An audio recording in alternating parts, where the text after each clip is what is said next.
Great. So thanks, Mike, for the kind words. As Mike said, I'm Martin Macmillan. I'm the CEO and co-founder at Pollen VC, based in London. Actually, I recently moved to San Francisco.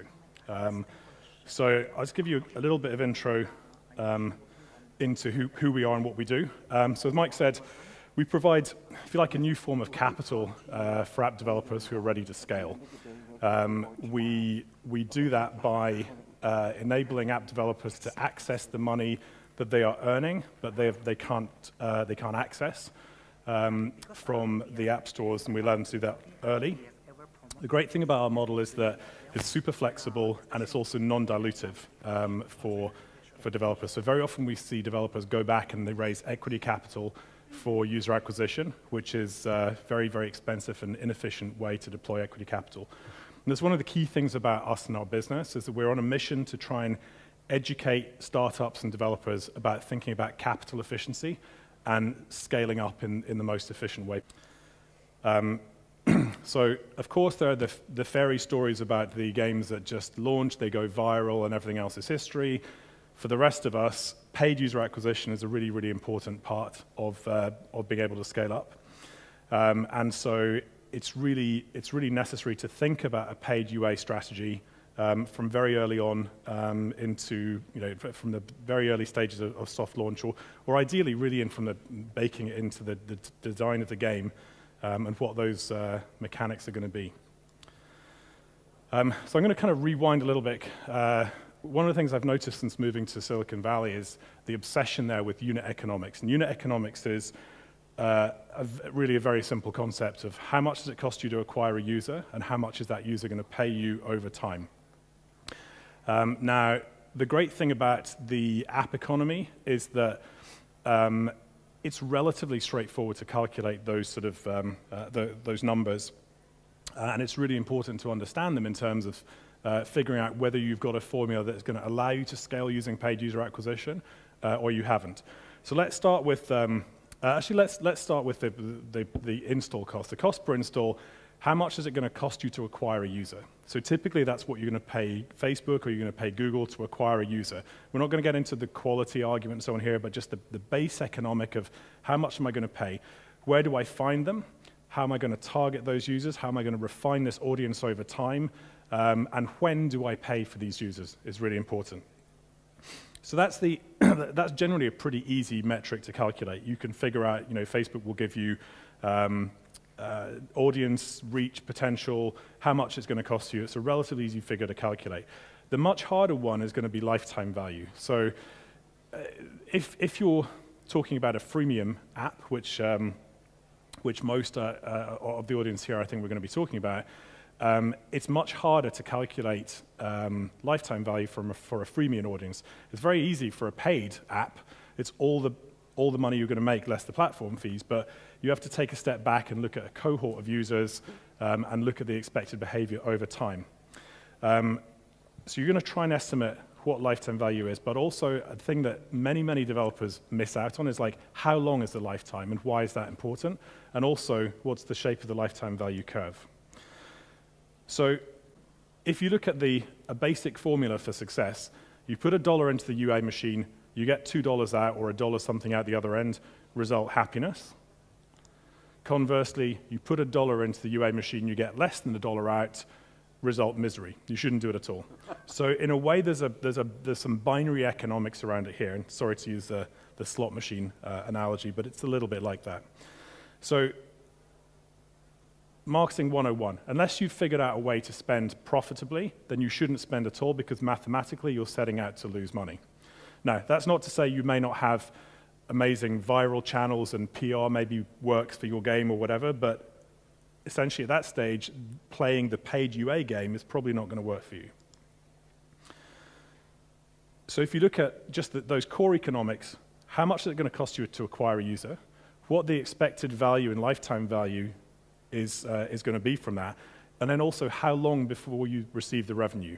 So what I'm trying to get everyone thinking about here is not just like LTV as some kind of vanity metric, but LTV and CPI as an investment formula. I invest $1 here, I get $150 out, and it takes me 60 days or 90 days to do that. Then you're starting to really just get into the financing side of things.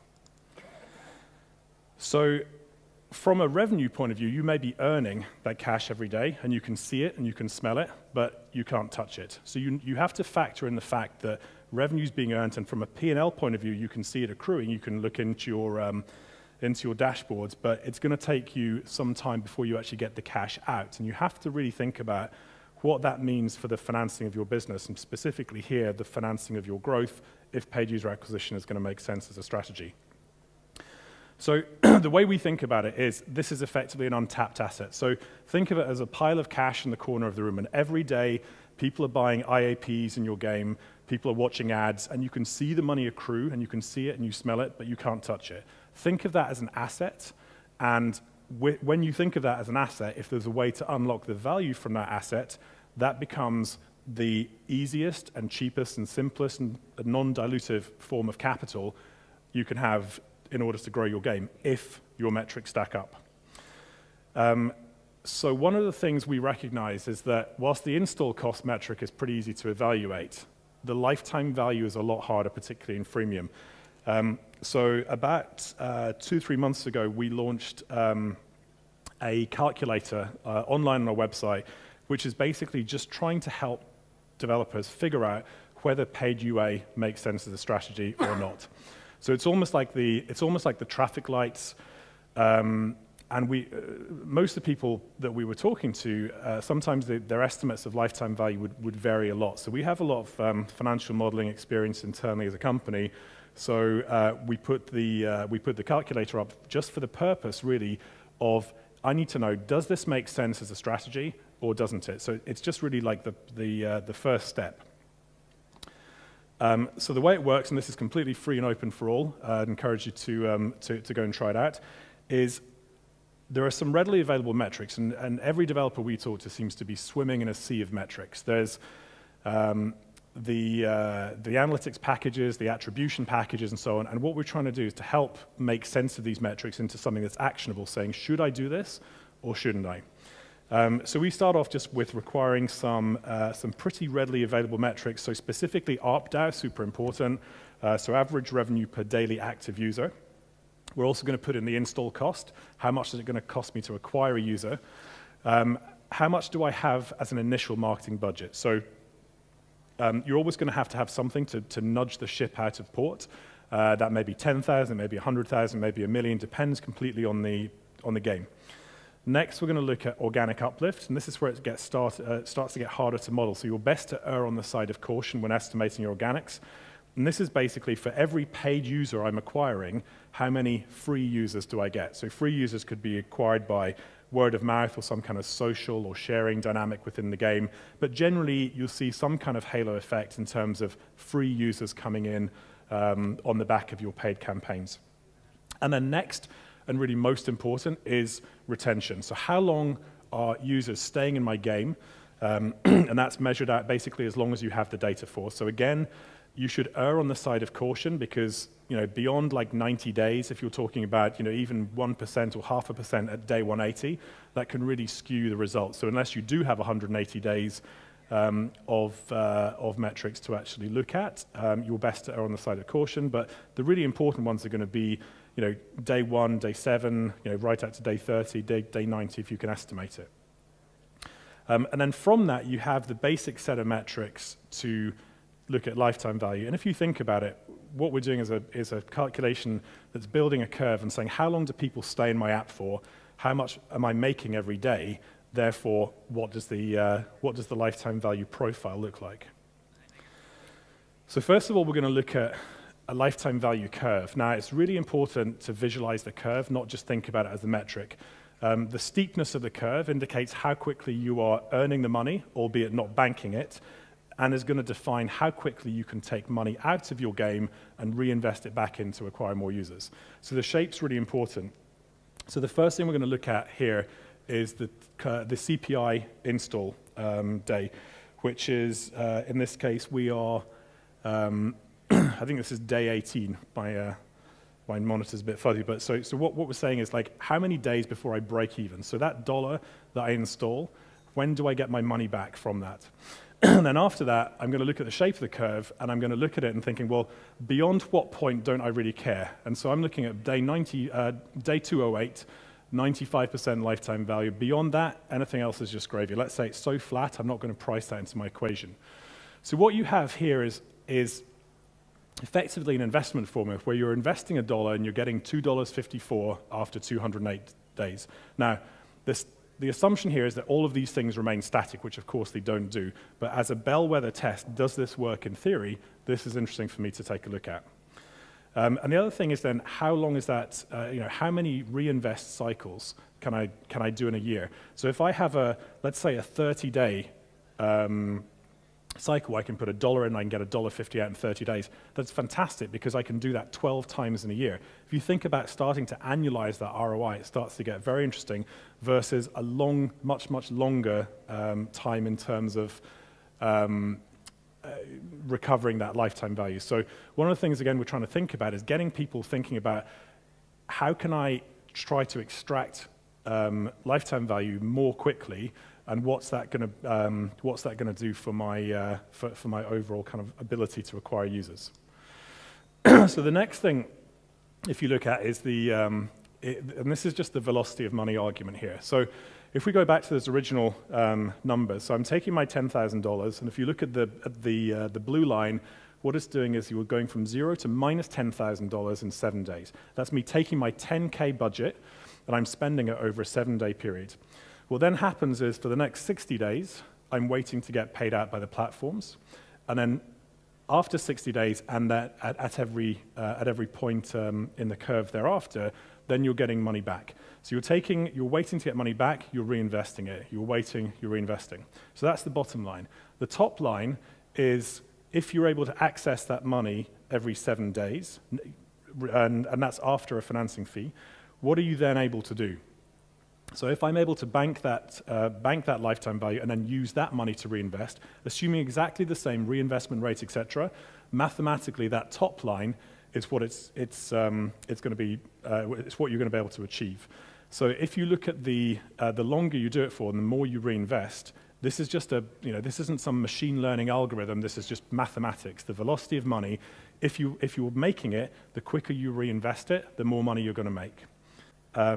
So what we've done, and actually since we wrote this presentation, we've actually put some more functionality up there. It enables you to look at benchmark retention, where you are versus benchmarks, and we've got quite an interesting pace of development on this just now. With the whole kind of the financial forecaster or the calculator, we are trying to help developers make sense of these metrics and give them something actionable on the back of it. So I definitely encourage people to go and try it out. And the simple formula is basically you are acquiring users more quickly, you're able to extract that lifetime value quicker, you're able to reinvest that lifetime value directly into advertising. So sometimes you may have credit issues with ad networks, all these sorts of things. This underpins all of it and just puts more liquidity into your into your whole kind of ecosystem, if you like. And most importantly, your game is funding its own UA. You're not having to fund it with mortgaging your house or using your investors' money or anything else. Your game funds its own UA if you're doing it smart. So it comes back to that question of efficiency of capital. So we see lots of people that are just constantly on a mission to raise equity, raise equity, raise equity. And sometimes that's absolutely the right thing to do. So you should be raising equity when you are looking to build a new game. You're looking to create something at risk, creating intellectual property at value. You're building teams. You're hiring. You're setting up new offices. You're performing what we think of as at-risk activities. When you shouldn't use equity, it's when you have a clearly understood formula for user acquisition, where let's say you put in $1 and you get $1.20 or $1.50, $2 within 60 or 90 days. If you're able to achieve that and have good sense over the metrics, you're crazy to go back and give away another 20 or 30% of your company just to fund a user acquisition campaign that your game is actually capable of self-supporting. So if you take one thing away from this seminar, just think about using the right form of capital at the right time. I'm going to talk about one case study, and again, if you want to dive into the detail, you can look at our website, but a Russian gaming company called Pixonic. They were able to 5x their revenues from $260K to $1.3 million a month in 8 months. They had a certain gradient of expansion, and all we helped them to do is to reinvest, do that quicker, so that they were able to grow much quicker. And they did, to the point that they got acquired by Mail.ru at the end of last year for $30 million. But since starting with them, they didn't raise any additional equity capital to get them into that bracket where they were an attractive acquisition target. So again, there's the URL for the calculator. I think we've got a few minutes left of Q&A time. So again, please try out the calculator, and there's our contact details. If there's anything LTV related or finance or financing of user acquisition related, please reach out. I'm going to be here for the rest of today and tomorrow as well. So I think we've just got a couple of minutes of Q&A time if there's any questions. Thank you. No, it was an interesting presentation and interesting model. I was curious, if your LTV projections turn out to be wrong, let's say that a competitor introduces an app, and all of a sudden everything falls off a cliff. If you are fully invested in your system, what are the downsides? What are you liable for? What are you responsible for? How does that work? Well, so first of all, you need to stay on top of the metrics every single day. You need to be, I mean, the idea of the calculators is like here's a high-level test, does this work? But absolutely you need to be tracking things at cohort level. Is that LTV being delivered or not? In terms of our particular model, we will advance whatever we see visibility of in the app stores. So you're never extending yourself. You're never accessing capital that you don't already have visibility of, so you can't overextend yourself in that model. I see. So it's kind of like factoring in a way? It's effectively a digital form of factoring, but very, very focused on the app and game economy, which most financial services guys don't get. And having been in that world before, I can say that with some degree of confidence. Okay, thank you. It sounds like basically the money that the app stores are holding on to that they'll pay you 60 or 90 days from now, you're willing to actually let developers apply that in 7-day chunks to user acquisition, presuming, of course, that then they give you the money from the App Store when they finally get it 90 days later? Sure, we actually collect it direct at the back end, and then it can be 7 days. Sometimes we've done it every day because there has been such a short lifetime value that even 7 days would make a difference. So as soon as we can see it sitting in the App Store and we can verify it, we can advance against it and we recover at the other end. So it's actually a very kind of low friction model for the developers as well. I gotta ask, someone's getting a cut of this somewhere. Someone's collecting major fees. Where do the fees come from? So our models will advance between 95 and 97% on a weekly basis, and we recover at 100. So that's the financing fee is between 3 and 5%, depending on whether it's going directly into a UA network or whether it's being advanced as cash. The calculation that a developer needs to see is like, it's very simple. Does the cost of the financing, does it make sense in terms of the cost of the lifetime value margin? So if I have a $1 install cost... And your calculator takes care of that? Yeah, I mean, look, if I have a $1 install cost and a $2 lifetime value, I've got 100% return on ad spend.